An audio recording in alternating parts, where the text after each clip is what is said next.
And welcome back. I finally got the transfer video done.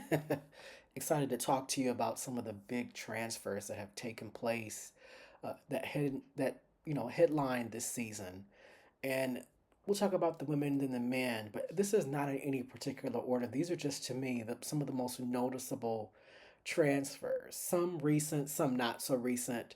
But I am an advocate of the transfer portal because I have seen it do wonders for many athletes, but I also think it does wonders not just for them athletically, but probably for them emotionally. It could be an opportunity to move closer to home, move into a more safe environment, to get away from toxicity. Um, I certainly wish that I would have considered it more as a student, just perhaps tried a different school. Just, occasional thoughts like, wonder what life would have been like somewhere else. That was just a thought. But now it's certainly encouraged, and I feel that we can use this opportunity to discuss it. So without further ado, I want to get started right away with the women. And one of the first names that come to mind, and it's not because of anything she's done indoors, it's just in general, she was a big time shocking transfer. I remember seeing her name come across and just being a little surprised, and that's Shaquena Foot of Georgia. Shaquena left San Diego State, which is a really strong I guess, Power Four school, but she had a great career at San Diego State. Things were going very, very, very well for her. Um, but she made the decision to transfer. I mean, she ran 50.9 while at San Diego State. That, clearly, they knew what they were doing in developing her. But already early in the outdoor season, she has surpassed her 50.9 at 50.8. So sky's the limit to see where she can go as a 400 runner. But she's at Georgia now, and it has worked so well for her. Um, Coach Carol Smith Gilbert, I think, really deserves a lot of credit for the development of the women's sprinters because she's clearly noticeably involved, especially if you follow on social media. And almost every transfer that has come in has noticeably improved or been a major key into what is a really strong team. We'll see what they're capable of more so later this outdoor season. You know, they've got a strong team, but can they fight off a deep heeled Arkansas team? What about a fully formed USC team? I mean, in Illinois, what are they going to bring outdoors? So we're looking at an interesting discussion coming this outdoor season when it comes to team battle wise, but we'll wait until it's the conference championships before we get into any of that because the outdoor season is a marathon, not a sprint. The next name I want to talk about is Alexis Brown. And she was such a big D2 star at Lenoir Rhine, I think that's how you pronounce the school. Her transfer to South Carolina, I don't want to say it was shocking at all. It's just, I knew through being in social media that she was the prime target pretty much of everyone. And just in my mind, I thought, well, at the rate Georgia is going with transfers, they'll probably land her. And nope, she went to South Carolina under Coach Tim Hall, who has, clearly a phenomenal resume, and is doing, everything right with Jamesia Ford, who I think is having a slower start to this season because the focus is outdoors. And so they're not trying to rush or put too much on her because we saw what happened. She had a hamstring strain at the NCAA championships that shut her down for the latter part of the 2025 season. And that's sad because I thought she really could have had a shot at making Team USA in the 200, even though that's very hard. I think she would have gotten finals experience, which would have been great for her. But back to Alexis Brown, who came in with the 10-9, 22-3 pedigree, and we all thought if she can, get some more endurance under her leg, that 22-3 can be a 22-1, 22 point. And so far, her development has gone well. Waiting to see her really pop and give us that 10-8. I think that's in those legs, but we'll see. The outdoor season is slowly but surely unfolding. I think the decision was the smart one. She's been a valued member of this team, and we've seen what her coach can do with athletes given time. I expect for her to lower her times this season, so I'm looking forward to what she runs. Next is Shawnti Jackson, and I struggled putting her here simply because we've only got one race of her. And there are other transfers that have had a longer indoor season, but how many of them break an NCAA record in their first race? And that's what Shanti did. She broke the 300-meter record, to be fair. Not an official event, but it is still an indicator of her talent. We know that she can run anywhere from the 100 to 400. She made the decision to go to Arkansas, and it never panned out. Arkansas never really got to see her at her best. She spent so much time injured at Arkansas and is now at LSU. And my hope is that, those same injury issues don't follow her there, because that was something that shortened the career of Brianna Liston, who was a phenomenal athlete at a Hydel in Jamaica. And she at LSU, she had, her success, but she was never able to remain consistent. Um, she has an NCAA title, though, but she was never able to remain consistent because of injury. And I think her moving on to the professional ranks was a smart decision. Shawn T. Jackson, my hope is that she becomes every bit of the sprint star we wanted her to be. She ran a 10.89 in high school. You know, technically, she is still the fastest woman in NCAA. It just has never been put on the track. My hope is that she continues to come along slowly. She heals, that she's not overworked while at LSU. They have a bevy of talent, and this is a very strong LSU squad. The outdoor season rankings already look completely different, and it's because it's outdoors and it's a very different version of the sport than indoors. And I think we've kind of grown to learn that over the years, but this year it seems to be completely different because the sprinters look much better outdoors as a collective. Especially to start, I was shocked to see some of these performances so early. You had Ella Ojunuevo, her teammate at LSU, already under 50 seconds, 49.5 outdoors, and a beautiful 400 run. Like, you couldn't have coached it better. And so, at her being at LSU, surrounded by such great talent, great coaching by Coach Dennis Shaver, all the years as an assistant under Pat Henry, and all the years that he's been a head coach.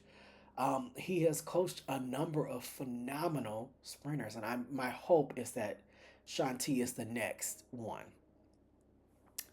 And then we'll move on to the distance runner, Mena Scratchard, and who is now at Stanford.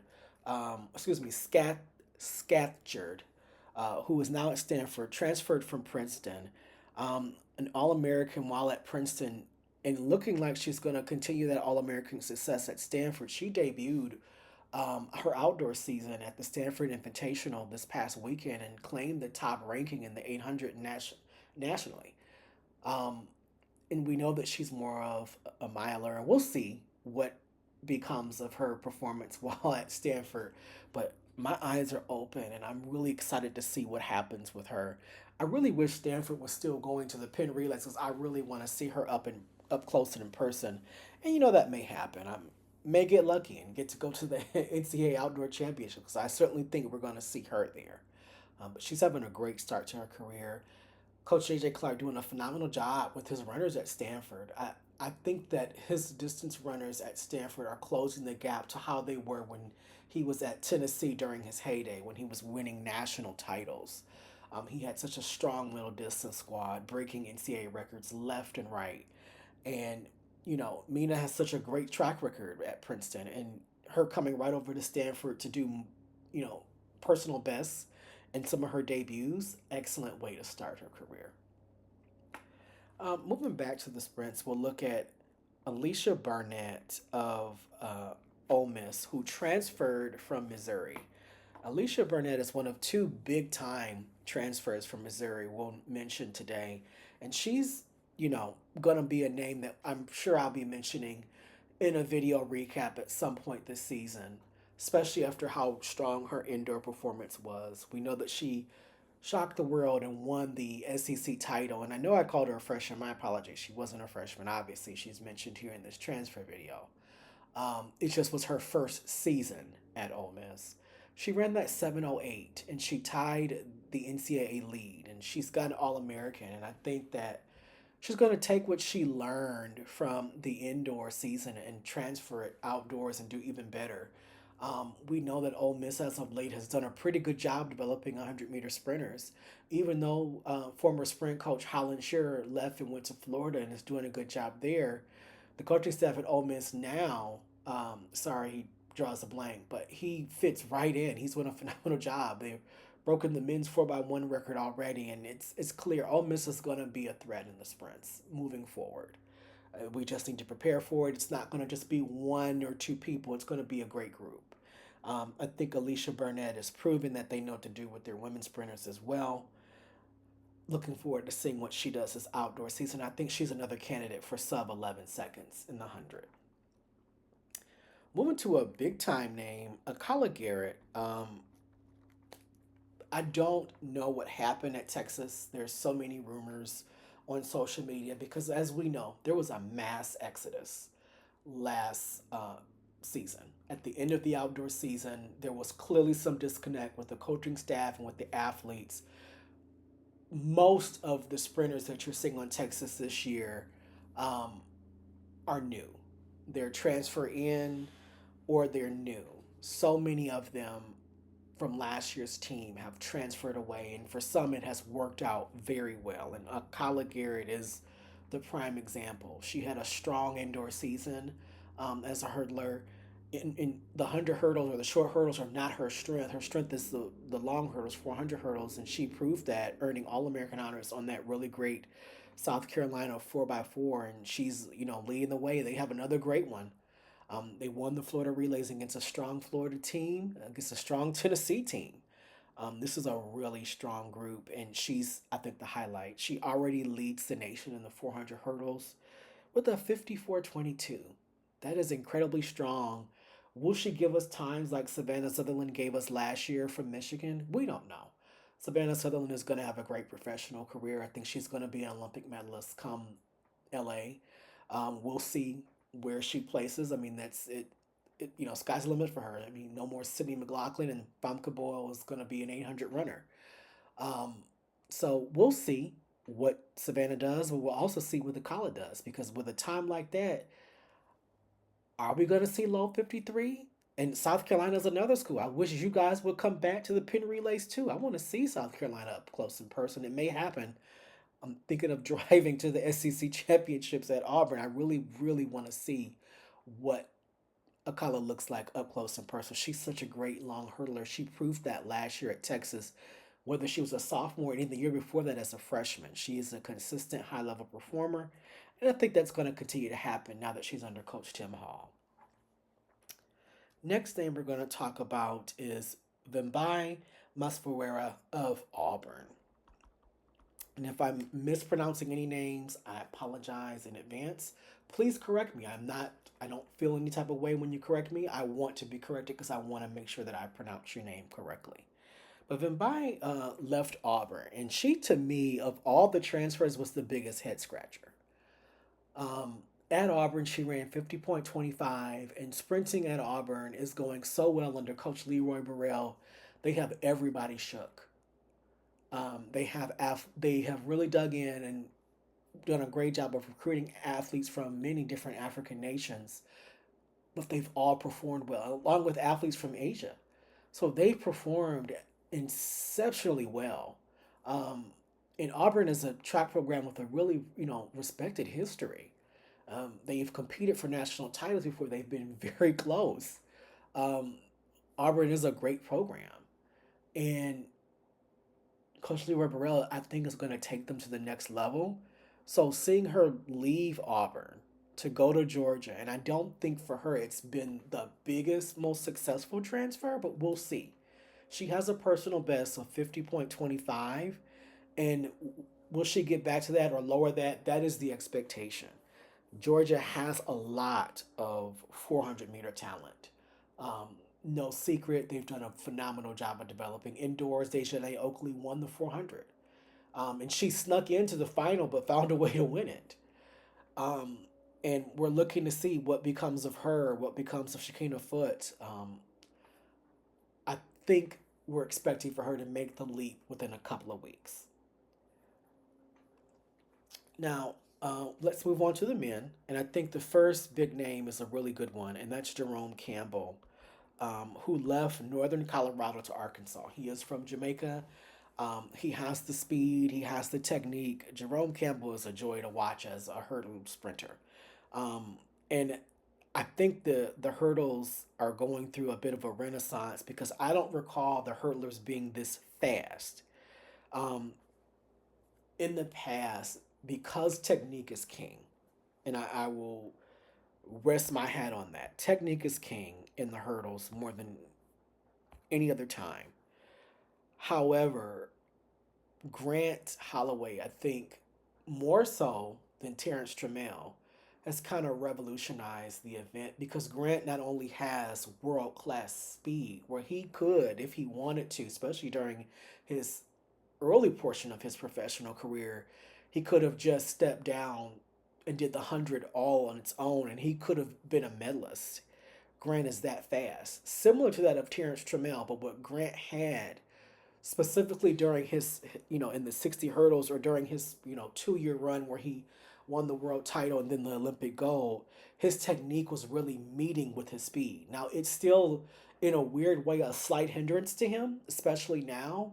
I think his technique has gotten just a little shaky. I think he's going to get it back. The beautiful thing about having that speed is that once you get the technique, you're going to have a very long career.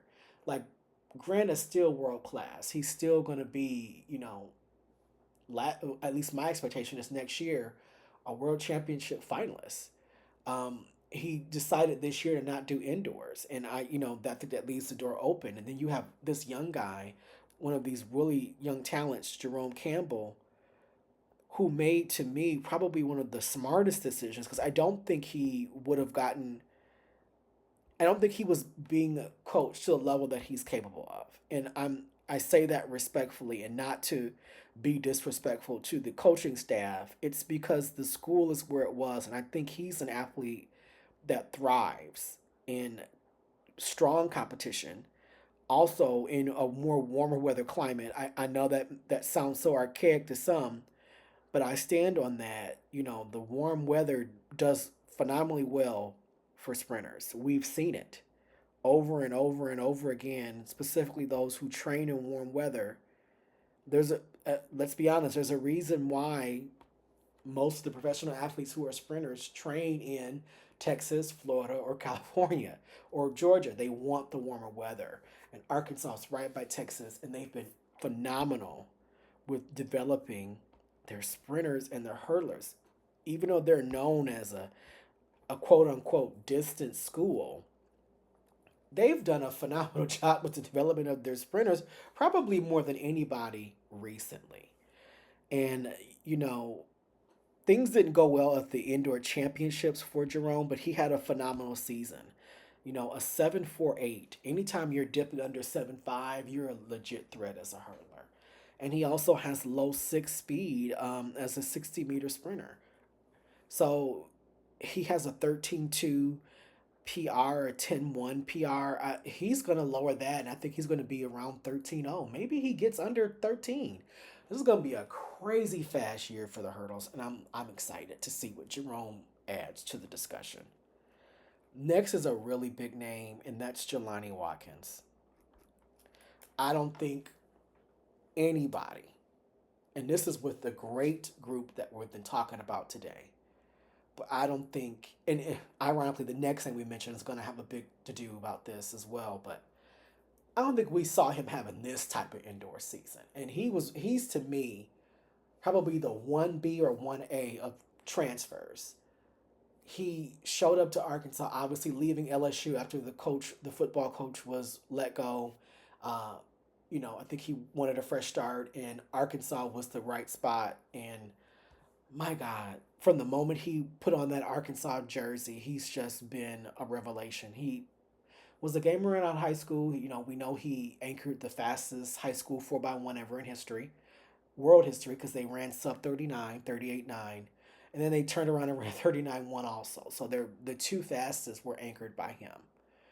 And Jelani clocks 20.11 as a sophomore, mind you, who's also a football player, which means he was 1,000 of a second away from Wallace Spearman's sophomore record and still current school record. Um, I wonder what would have happened had he been at Arkansas the full time and had just did track. I think he is scary talented, and I hope things work out well for him on the gridiron. But I'm not gonna lie to you and say I really want to see more of him on the track. He cut the dreads, and it's almost like he that was added to his speed. Even though I'm someone who doesn't mind what you got on your head as long as you run fast. Love the dreads, but he's sporting a new look. It seems like a new attitude, a fresh start. 6'46", and then a 20.11. I mean, we're looking at all time level talent with someone who had a football fall. My goodness, what is he going to do later this outdoor season? And if you're on the gridiron, good luck trying to catch him. The next name is a really big eye popping name. And in fact, he shocked everyone when he went in the portal because he won the national title in the decathlon. And that's Peyton Bear. Um, Peyton sometimes gets overshadowed by his super fast younger brother, Gatlin Bear. But I think as of right now, Peyton is the star in the family. Again, he won that decathlon, and I thought he's going to be happy at Mississippi State. And he clearly was not. Um, and, maybe it was an NIL deal, whatever, because he transferred to Oregon. And it has worked out so well. He almost broke the NCAA record in the heptathlon indoors. But he's more of a decathlete. He's going to do better outdoors. He's already broken a NCAA record in the 60-meter dash. He's the fastest decathlete I think we've ever seen. That's clear. He is a tall, strapping man that looks like a warrior for real. Fast, can throw, can jump, can run for a while also. So, he landed at a really good spot. And Oregon has done a great job developing him. And I'm looking forward to what he does outdoors because although he got very close indoors, I think outdoors might be where his bread is buttered. So in the decathlon, we may be looking at a new NCAA record potentially. I want that on record. Next big name, really more of a recent big name, and that's also because he comes from a family. His father was a great jumper, and that's Kennedy Stringfellow, who is now at Oklahoma after having been at Mississippi State. Oklahoma really is cementing themselves as one of the preeminent jumps programs, and I'm thinking of doing a video of just breaking down what programs have shown to be the best at certain events. Oklahoma is definitely going to be amongst the top when we talk about long jump and triple jump. He led the NCAA in the long jump for a majority of the season. It didn't get surpassed, I want to say, until the very end, till conference championship time. So I think one of the things that worked well at Oklahoma is they perform even better outdoors. And I'm expecting that from Kennedy, and he's already proven to actually have some decent speed. I think he ran a sub 21 100, or excuse me 200. So we can. I mean, they really are going to develop him well. Think about Brandon Green and how well that's worked out as a triple jumper. Kennedy is like going to be their star long jumper. I just think he has to put all the pieces together, and we're looking at a potentially 28 footer. The long jump is really exciting this year. So if you're not on the long jump train, you need to get on it because we got 4 or 5 really good ones, and you got the young guys that are. The long jump, I think, is ready to make its leap to finally get us back to where we had some 29-foot jumpers, the Carl Lewis's, the Michael Powell's, like that heyday of long jumping. It all it has really taken as of late is just who can get to 28 feet. When are we going to get back to having those 29-foot jumpers? Seeing the talent that we have in the NCAA right now in the long jump tells me that's coming a lot sooner than later. And Kennedy's name, I think, should be mentioned among the potential future stars in the long jump. He just had that great of an indoor season. Another big name transfer was Tyson Williams, who left Division Two, like similar to Alexis Brown, and ironically, they go to the same school. He left Johnson C. Smith to go to South Carolina, and as you can see in that video, he put up some really respectful numbers, low 20 points, and running on the 4x4. What will he do outdoors? We'll see. Um, He's being coached by Tim Hall, and I think of all Tim Hall's um, sprinters, he to me looks like the best coming out of South Carolina for the men. We're still waiting on some of their younger guys to step up and meet the expectations that were placed upon them after their great high school careers. But Tyson is clearly the star of the group because he burst onto the season as already a leader amongst the team. No SEC title to his credit individually, but a key member of the relay. And I think he just needs more time with Coach Tim Hall because we've seen what Coach Tim Hall can do with sprinters, specifically in the 200. I mean, Jamesia Ford is the defending outdoor NCAA champion in the 200. We might be talking about Tyson Williams as a champion in the 200 in the future.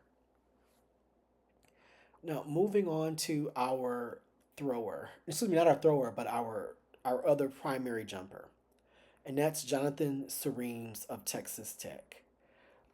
It's either Sarah May Seremes or Seremus. I apologize. He left Missouri. He was one of the two big Missouri athletes to leave, and it worked out well for him. He was an indoor champion in the triple jump. We did not see him outdoors. He did represent France at the World Championships. I think that was his focus, and came back and went to Texas Tech, and it worked out well. Breaking, I believe he had a personal best. I believe it was a school record or really close to it. Texas Tech has had a good history with triple jumpers, especially as of late.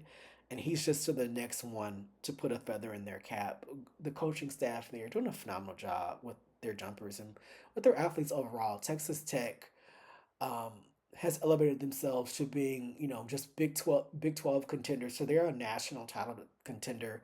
They have that amazing indoor facility. They now have an amazing outdoor facility. They're recruiting at a very high level. Let's not forget they have Tate Taylor and Jake Odie Jordan coming next year. So for the next couple of years, I think for a while, Texas Tech is going to be one of the preeminent sprint powers and jump powers and a preeminent power at competing for national titles. And Jonathan's going to be a piece of that puzzle.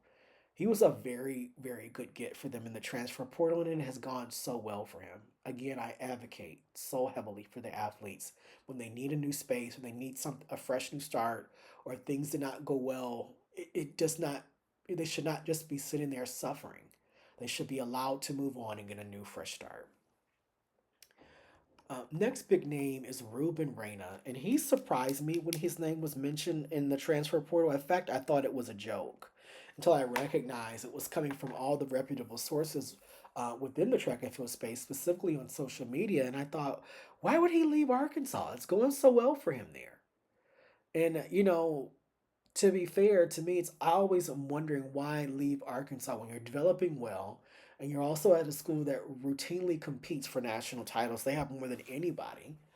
Arkansas is the Alabama of, track and field. How Alabama is to football, that's Arkansas track and field. And I say that happily as a Florida fan. But we can't ignore the insane history that they have. And, John McDonald has passed on, but he did a phenomenal job of developing all those national titles, and they're still winning. They have a whole new coaching staff, a whole new philosophy, and they find ways to win. And not only do they find ways to win, they're great at developing. So he left Arkansas to go to Washington, which has been a strong developer of middle distance talent. So if that was his sole, reason for going, I get that. Even though I'm really wrestling with that, because if there was any program that I thought that could hang with Washington developing their middle distance runners, Arkansas was one of them. But clearly he felt I need to go to Washington to get even better. And he did have a great indoor season. The championship meet didn't go probably the way he wanted. He still earned All American honors. But I think there's more to come from Reuben. He was a name mentioned as a dark horse on this channel for an NCAA title in the mile, and I think he'll be a threat in the 1500 later this season. We'll see how things go for him outdoors, but he was a huge get for Washington. They don't have as many milers as they had a few years ago, really just last year, but I think they're going to be refueling their stock. I actually think they're not really going to be busy with the recruiting because they got some good recruits coming in. Expect for Washington to dabble in the transfer portal again because it has certainly bore fruit for them. All right, now we can talk about our thrower, Jordan Davis. And, when you talk about Georgia and Jordan Davis, the first thing people are going to think is the big talented football player who now plays for the Eagles. But no, We're talking about Jordan Davis, who was the NCAA champion in the javelin for Southern Connecticut State, and he transferred to Georgia. And he, from his very first competition, of course, he's leading the nation. Um, Georgia is building out quite the program.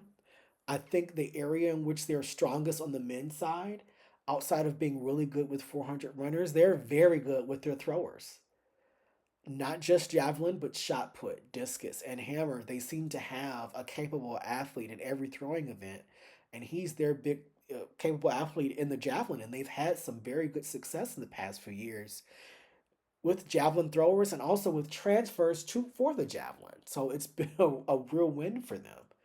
And Jordan is a defending NCAA champion. And although this is a great group of javelin throwers NCAA wise, I think he gets the fair label as the expected preeminent favorite to win this event. Not just because he's the defending champion, because from the very onset he leads the nation from his very first throw. And the last name I want to talk about, another sprinter, Mason Lawyer. And his situation was unfortunate because he actually was an athlete who did not want to leave. He was at Washington State, and as you know, Washington State was one of the former Pac 12 schools that was kind of left out when the conference reshuffling took place. So they lost out on a lot of TV money, and um, their budget is not, their NIL budget is not as strong and competitive as other schools. So the coaching staff at Washington State made a really, I think, poor decision to cut a lot of their sprints, their hurdlers, and the jumps, and just to run a distance program, which is just unfair to a great majority of athletes who are in the state of Washington, um, because there's already a strong distance program at the University of Washington. Washington State was kind of the de facto sprints program. Where did the talent in the state go? They have to obviously go elsewhere or go to one of the smaller universities. But Mason made the decision to leave Washington State to go to Arizona, and that has borne a lot of fruit. He's a sub 6'5", 60-meter sprinter, low 20.4, 20.5, 200-meter runner, so his transfer was great. The Big 12 is now one of the most competitive conferences. SEC, I think, is first when it comes to sprints, but I think second is the Big 12, not the ACC. The Big 12 clearly has Texas Tech, it has Baylor, it has TCU, it has Arizona, it has Arizona State, Kansas. I mean, there's some pretty good programs in that conference, but Texas Tech and Baylor have really kind of carried the torch along with TCU, and Arizona is now in the mix and performing very, very well. Mason has been I think a surprise for Arizona because he's broken pretty much every record that they've had, and this is just the beginning. We'll see. He's a better outdoor runner, I believe, than indoors. So who's to say that he can't win the 100-meter in the Big 12? What happened indoor does not guarantee what's going to happen outdoor. It's just a sign of the talent that's there. So we look forward to seeing what Mason Lawyer is going to do. All right, and that concludes, my thoughts on this, transfer palooza. And there are some names that I did not mention here that I know that many of you will want to remind me of. And I promise you, it's not me being disrespectful. These are just, to me, the most impactful. And I had just written them down and I was thinking, what else am I missing? Um, if you think there's someone I'm missing, please put that in the comments and we can discuss there. But please like, share, comment, and subscribe. As you are aware, I enjoy conversing with all of you and I thank you so much for the support. So I will be speaking to you again either Sunday or Monday when we do the next weekend recap. And this should be a fun weekend because we got a lot of good competition coming up.